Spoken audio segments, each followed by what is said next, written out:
Being active is the main thing that I think got me better. The more active you keep yourself, the more better off you are in the long run. Like if you go home and you just sit around on the couch, you don't get better. Exercise and diet are unbelievably important. One of the questions I'm asked as a clinician when it comes to exercise, or even from within the profession about exercise, is what should I do? So one of the ways I like to work with patients in this area is to say, think about exercise in a couple of different ways. First is exercise for your general health is critical. So that's, for example, something like walking, where you don't need to get hot and sweaty, but it's good for your heart, it's good for your mood and mind, it's immuno-enhancing, it's good for joint, bone, muscle, and it's good socially. If you like to take a mate with you, then the likelihood of you going on a regular daily walk is much higher, even if all you can manage is 5 or 6 minutes. That's a great place to start.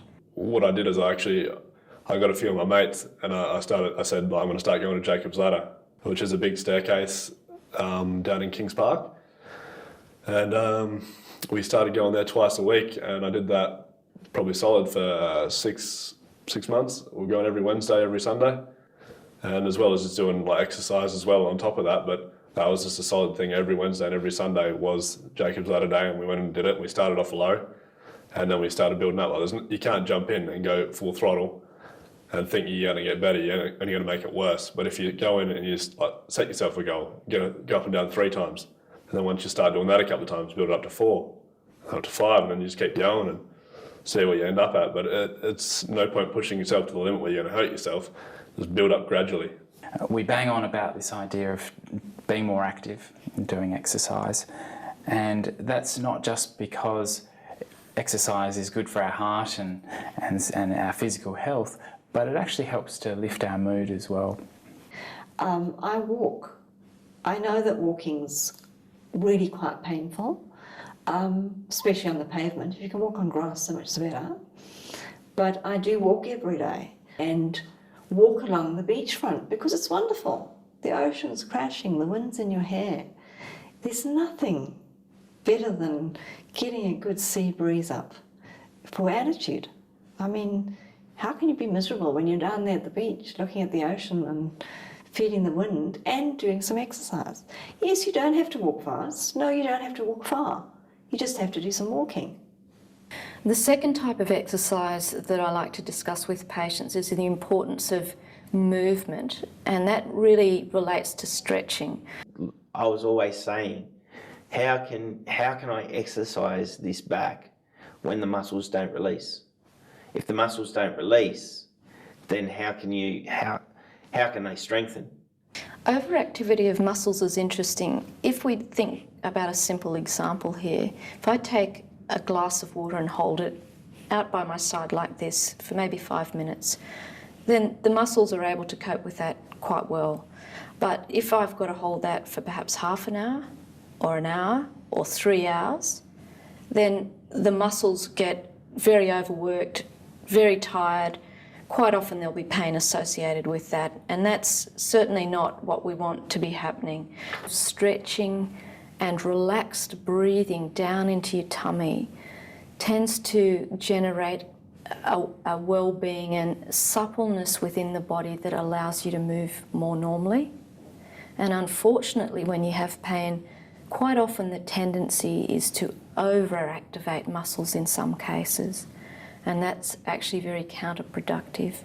So the softening, gentle stretching, breathing down through your tummy, yoga, tai chi, those components become a very critical part of your exercise package. When you wake up every morning, you're all stiff. Well, not so stiff anyway, but you're not as flexible as you could be. So to warm up in the morning before you go to work is probably one of the most important things that I do. You stretch out your back, you get yourself nice and warm for work. If you go in and you're not all stretched up, you can be perfectly fine and you can still hurt yourself if you don't stretch up and warm up. So if you've already got an existing back problem and you don't warm up, it's probably just giving you more of a chance of re-injuring yourself. And for the 20 minutes that it's worth, it's not worth injuring yourself. Stretching is, again, not one size fits all, so it's very important to come up with a stretching program that's relevant for your problem.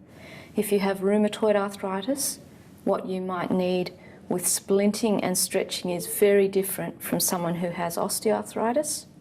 And if you have back pain versus neck pain, the types of stretches will be different.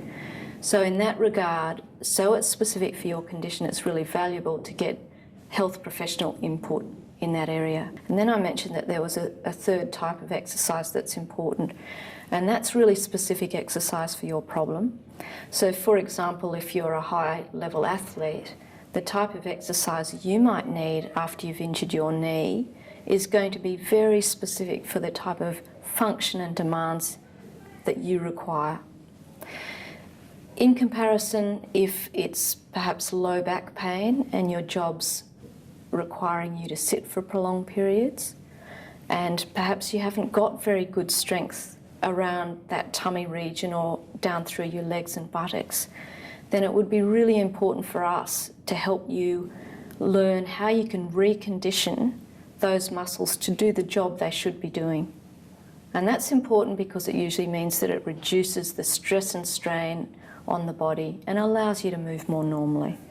So again, getting the right exercise for the right problem becomes very important.